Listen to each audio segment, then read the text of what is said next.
Hola, muy buenas, bienvenidos a todos. En el vídeo de hoy vamos a continuar con el tema de los circuitos RLC, donde vamos a realizar un análisis de circuitos RLC en serie. Y vamos a comenzar por ver cómo cambian las reactancias cuando va cambiando la frecuencia. Digo las reactancias porque aquí tenemos reactancia frente a la frecuencia y tenemos la reactancia capacitiva y la reactancia inductiva frente a la frecuencia. ¿Qué podemos ver aquí? Bueno, pues vemos lo siguiente, que cuando la frecuencia tiende a cero, la reactancia capacitiva tiende a infinito y que la reactancia inductiva es igual a cero.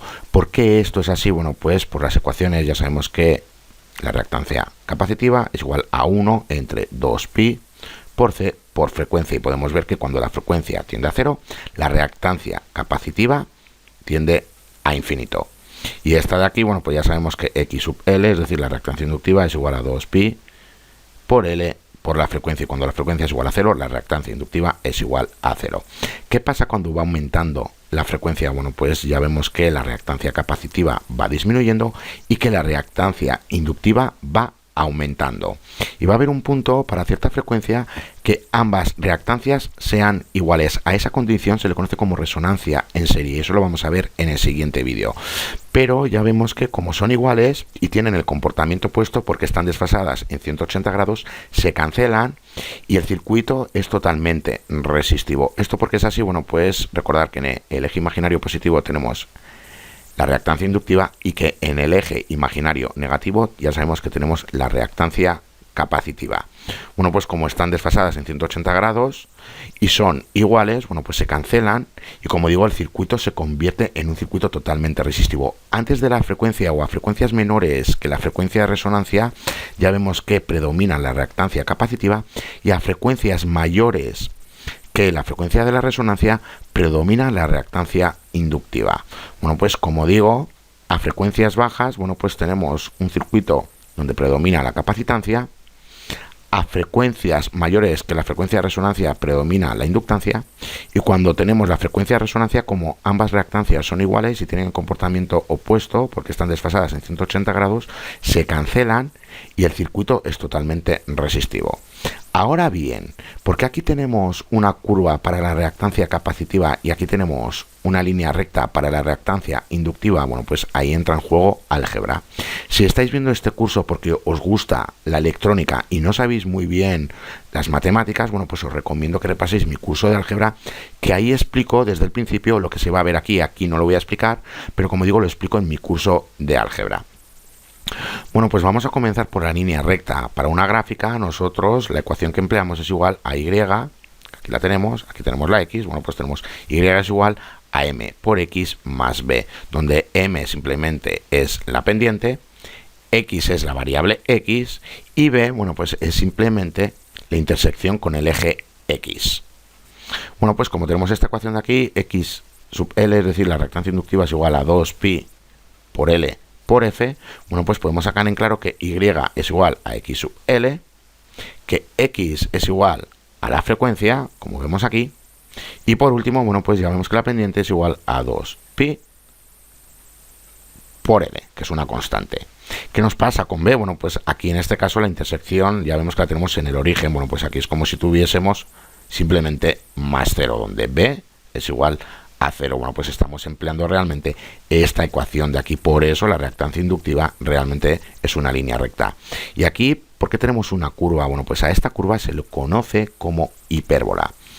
Y la ecuación para las hipérbolas, bueno, pues tenemos x por y es igual a una constante. Y para la reactancia capacitiva que tenemos 1 entre 2pi por c por frecuencia.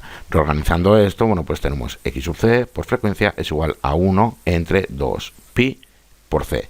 Bueno, pues ya vemos lo siguiente, que en este caso x sub c es igual a la x, que f es igual a y, o mejor dicho, que x es igual a x sub c y que y es igual a f, y ya vemos que la constante es igual a 1 entre 2pi. Bueno, pues por eso aquí tenemos realmente una hipérbola para la reactancia capacitiva y aquí tenemos una línea recta para la reactancia inductiva. Y como digo, para saber de dónde viene esta ecuación o esta otra, si no lo sabéis, porque ya lo deberíais de saber, si no lo sabéis, repasar mi curso de álgebra. Bueno, pues resumiendo, ya vemos lo siguiente, que a frecuencias menores que la frecuencia de resonancia, ya vemos que el circuito se comporta como si fuese capacitivo, es decir, predomina la reactancia capacitiva, es decir, que predomina la capacitancia. A frecuencias mayores que la frecuencia de resonancia ya vemos que predomina la inductancia. Y por último, cuando tenemos la frecuencia de resonancia, como son iguales y se cancela, ya sabemos que el comportamiento del circuito es totalmente resistivo. Y para verlo vamos a realizar un ejercicio. Mirar, con cada una de las siguientes frecuencias de entrada que vemos aquí, tenemos que encontrar la impedancia en forma polar para el siguiente circuito, este de aquí.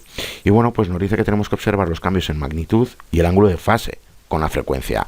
Bueno, pues antes de nada nosotros ya sabemos lo siguiente, que tenemos tres comportamientos. Cuando la frecuencia es menor que la frecuencia de resonancia, ya sabemos que el circuito predomina realmente la capacitancia, que a frecuencias mayores que la frecuencia de resonancia predomina la inductancia, y por último, cuando tenemos la frecuencia de resonancia, como la reactancia capacitiva es igual a la reactancia inductiva, como son iguales y se cancela, el circuito es totalmente resistivo. Ahora bien, ¿qué va a ocurrir con la impedancia en este caso? Bueno, pues ya vemos aquí que tenemos este valor de resistencia y sabemos que la inductancia al principio va a ser mayor que este valor, pero luego va a ir disminuyendo porque va a ir disminuyendo la reactancia capacitiva y va a ir aumentando la reactancia inductiva, y nos vamos a ir acercando poco a poco a esa frecuencia de resonancia donde ya sabemos que el circuito se comporta totalmente resistivo. En ese caso, bueno, pues la impedancia tiene que ser igual al valor de la resistencia, a este de aquí. Y luego cuando pasemos esta frecuencia y vaya aumentando la frecuencia, va a ir aumentando la impedancia porque nos vamos alejando de este valor de aquí. Y para verlo, bueno, pues vamos a ver los dos primeros resultados. Cuando tenemos primero 1 kHz, bueno, pues lo que tenemos que hacer es obtener la reactancia capacitiva y la reactancia inductiva para este valor de frecuencia. Aquí las tenemos. ¿Qué podemos ver? Bueno, pues ya sabemos que predomina la capacitancia porque la reactancia capacitiva es mayor que la reactancia inductiva. Y eso quiere decir que para obtener la impedancia, para esta fórmula, bueno, pues ya sabemos que tenemos que emplear el valor negativo. Recordad que esto lo hemos visto en el vídeo anterior, donde tenemos r al cuadrado más x subtotal al cuadrado, y aquí ya sabemos que tenemos más menos tangente menos 1, y aquí tenemos x subtotal entre r, donde x subtotal ya sabemos que es igual al valor absoluto de x sub l menos x sub c, o como es valor absoluto ya sabemos que puede ser x sub c menos x sub cl. Nos da igual el orden porque se emplea el valor absoluto y siempre vamos a obtener un valor positivo. Y en este caso, bueno, pues ya sabemos que es negativo porque predomina la reactancia capacitiva, es decir, que estamos sobre el eje imaginario negativo. Ya sabemos que en el positivo tenemos la reactancia inductiva. Es por ello, bueno, pues que aquí tenemos que emplear ese negativo. Bueno, pues realizando la correspondiente sustitución y cuidado con las unidades, bueno, pues ya vemos que obtenemos este valor de impedancia. Ahora bien, ¿qué va a ocurrir si vamos aumentando la frecuencia? Bueno, pues va a ocurrir lo siguiente. Como ya sabemos que estamos por un valor más bajo que la frecuencia de resonancia, bueno, pues ya sabemos que va a ir disminuyendo la reactancia inductiva, la capacitiva por esta ecuación, y va a ir aumentando la reactancia inductiva por esta ecuación de aquí. Y ya sabemos que va a haber un punto que la frecuencia sea igual al valor de la frecuencia de resonancia, donde ambas reactancias sean iguales. Y vamos a tener este valor como valor de impedancia. Bueno, pues eso quiere decir que según va aumentando la frecuencia, antes de llegar a la frecuencia de resonancia, el valor de la impedancia tiene que ir disminuyendo. Y lo mismo con el ángulo de fase. Bueno, pues ahora cuando tenemos 2 kHz, obtenemos la reactancia capacitiva y la reactancia inductiva con este valor de aquí. ¿Qué podemos ver? Y cuidado con las unidades. No estoy diciendo nada porque esto ya lo deberíais de saber. ¿Qué podemos ver aquí? Bueno, pues nuevamente que la reactancia capacitiva es mayor que la reactancia inductiva. Ha aumentado la reactancia inductiva y ha disminuido la reactancia capacitiva, pero sigue siendo mayor la reactancia capacitiva, es decir, que sigue predominando la capacitancia. Y para obtener la impedancia tenemos que obtenerlo con ese negativo de aquí. Bueno, pues realizamos la correspondiente sustitución y obtenemos la impedancia. ¿Qué podemos ver de la impedancia del primer resultado y del segundo resultado? Bueno, pues ya vemos que en el segundo resultado tenemos un valor más bajo de impedancia y también un valor más bajo en el ángulo.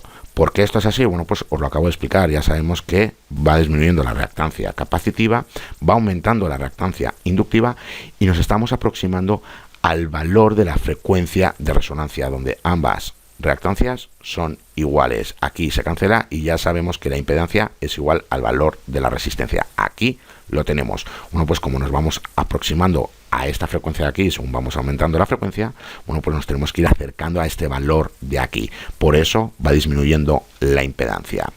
Bueno, pues para la siguiente frecuencia, bueno, pues ya sabemos que tenemos 3,5 kHz, realizamos la correspondiente sustitución y ya vemos lo siguiente, que esta vez la reactancia inductiva es mayor que la reactancia capacitiva. Eso quiere decir que ahora predomina la inductancia. Bueno, pues ya lo podemos ver aquí, como ahora predomina la inductancia, empleamos el ángulo positivo. Bueno, pues aquí tenemos la impedancia. Ahora bien, ya vemos que este valor es igual al valor de la resistencia y podríamos decir que estamos realmente en la frecuencia de resonancia, pero no estamos en la frecuencia de resonancia porque ambas reactancias no son iguales. Si hubiésemos obtenido, por ejemplo, esto de aquí, y me lo estoy inventando, y esta otra, aquí sí que estaríamos en la resonancia porque son iguales, se cancelarían y la impedancia tendría que ser igual a la resistencia, pero en este caso es igual porque ya vemos que estamos empleando un decimal. Si empleamos más decimales ya vamos a ver que no son iguales. Pero bueno, pues como nos estamos aproximando o como estamos muy cerca de la frecuencia de resonancia, porque ya vemos que casi estos dos valores son iguales, bueno, pues este valor se tiene que aproximar a la resistencia. Ahora la hemos pasado. Para las dos frecuencias anteriores estábamos por debajo de la frecuencia de resonancia y ahora estamos por encima. Es decir, antes estábamos por aquí, donde iba disminuyendo la reactancia capacitiva e iba aumentando la reactancia inductiva, y ahora estamos en este lado de aquí, donde sigue aumentando la reactancia inductiva y sigue disminuyendo la reactancia capacitiva. Pero no estamos en este valor de aquí. Para estar en esta frecuencia de resonancia, estos dos valores tienen que ser iguales y la impedancia, como digo, tiene que ser igual a la resistencia. Ahora bien, como está aumentando la reactancia inductiva, va disminuyendo la reactancia capacitiva y estamos con una frecuencia mayor que la frecuencia de resonancia, eso quiere decir que la impedancia tiene que ir aumentando y lo podemos ver aquí. Aquí ya vemos que para esta frecuencia, bueno, pues ahora sigue predominando la inductancia porque es mayor que la reactancia capacitiva y ya vemos que esta vez la impedancia ha aumentado. Es decir, y voy a inventar la gráfica para que se entienda. Hemos comenzado con esta impedancia, ha ido disminuyendo, llegaríamos a la frecuencia de resonancia, donde la impedancia tendría que ser 3,3 kHz y luego va aumentando. Bueno, pues como digo, este es el comportamiento que tiene la reactancia capacitiva y la reactancia inductiva según va aumentando la frecuencia. Y eso de la resonancia en serie, bueno, pues lo vamos a ver en el siguiente vídeo. Bueno, pues por ahora, para que veáis cuál es el comportamiento. Ahora bien, ¿qué pasa si tenemos este circuito y nosotros calculamos o medimos, mejor dicho, el voltaje o la caída de voltaje que tenemos en el capacitor y la caída que tenemos en el voltaje del inductor? O lo que es lo mismo, si calculamos la caída de voltaje que tenemos en los dos componentes, bueno, pues vamos a ver lo siguiente. Este valor de aquí siempre va a ser menor que el valor máximo que tengamos en cualquiera de estos dos componentes. ¿Por qué esto es así? Bueno, pues ya lo vemos, ya sabemos que la reactancia inductiva está sobre el eje imaginario positivo y que y voy a poner aquí la horizontal, y que la reactancia capacitiva está sobre el eje imaginario negativo. Como son opuestos, bueno, pues ya sabemos que se tienen que restar. De hecho, nosotros ya sabemos que para calcular la reactancia total empleamos el valor absoluto de esta resta de aquí, x sub L menos x sub C, o lo que es lo mismo, x sub C menos x sub L. En definitiva, y esto es valor absoluto, en definitiva, como digo, se están restando porque tienen el comportamiento opuesto. Para que lo veáis gráficamente, antes de nada, bueno, pues ya vemos que aquí predomina la inductancia porque el valor de la caída de voltaje del inductor es mayor que la caída de voltaje del capacitor. Bueno, pues ya vemos lo siguiente. Aquí tenemos la caída de voltaje del inductor cuando estamos en este medio ciclo y aquí tenemos la caída de voltaje del capacitor. Ya vemos que la amplitud es menor en el capacitor que en el inductor, porque ya vemos que el voltaje es mayor en el inductor. Pero ya vemos que cuando lo restamos, que la caída de voltaje que tenemos en los dos componentes, si lo medimos así, ya vemos que la tenemos en este lado, donde tenemos la inductancia, porque ya sabemos que predomina la inductancia. ¿Qué pasa si este valor hubiese sido mayor que este otro? Bueno, pues que tendríamos aquí y voy a quitar esto, lo tendríamos aquí en el lado del capacitor. Pero como predomina el inductor, bueno, pues lo tenemos aquí. Pero lo que yo quiero que veáis es que este que tenemos aquí, este voltaje, es el que tenemos en los dos componentes y ya vemos que es mucho menor que el más grande que tenemos en cualquiera de estos dos componentes. Ya vemos que aquí tenemos esta caída de voltaje, aquí tenemos esta otra, y este es mucho menor que los dos porque se están restando.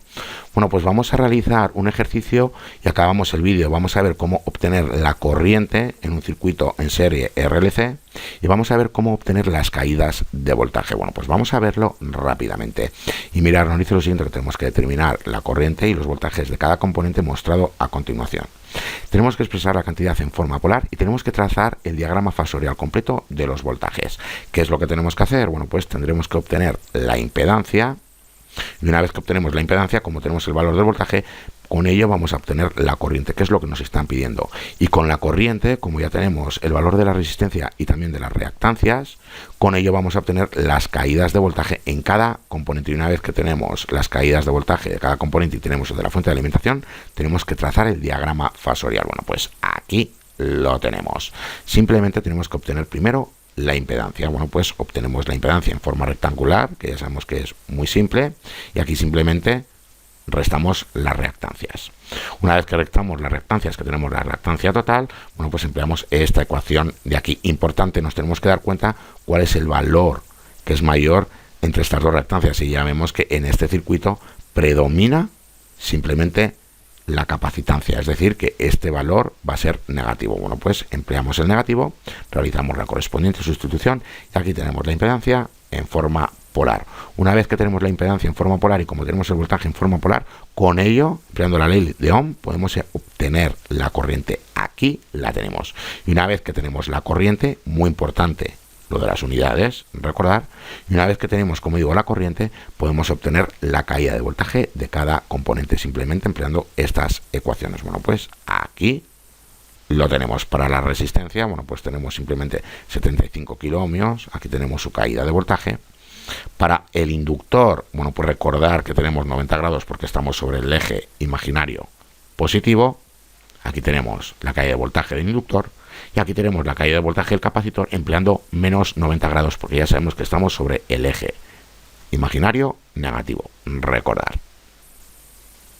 Bueno, pues una vez que tenemos ya las caídas de voltaje y tenemos el voltaje de la fuente de alimentación, que es nuestra referencia, tenemos que trazar simplemente el diagrama fasorial.